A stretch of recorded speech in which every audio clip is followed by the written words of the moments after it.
Hello everyone, kulumbai. Welcome back to my channel. नोंथांमोन boikoubw आंनि चेनेलाव boraibai. आंहा नै बेसेबा गोबावनि उनाव नोंथांमोननि गेजेराव मोनसे भिडिअ लाबोबाय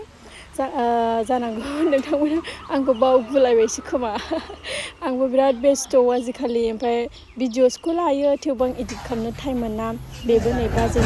गिदिरनि बार्थडेमोन बेयो जानुवारियाव लानायनिमोन आरो ओमफ्राय आं बेखौ नोंथांमोनजों शेयार खालामनो सानबाय दा नायलांदो आरो माने आजिखालि बिराद बेस्थ' ओंखायनो आं जेबो एडिटखौनो खालामनो मोना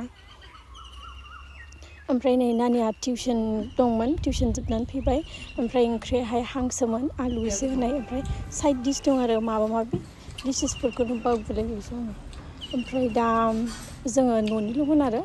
डिनार जोंखौ इनभाइट खालामदोंमोन दा जोङो डिनार खालामबायनो ओमफ्राय नै बिथिं नानिया बिमाय बिब'जों दसे खेलायबाय ओमफ्राय फैफिनबाय आरो दा बेनोसै नोंथांमोनखौ नेक्स्ट ब्लगाव लोगो मोनसिगोन आङो ओमफ्राय एसे थाब भिडिअखौ लाबोनो ट्राइ खालामगोन बाय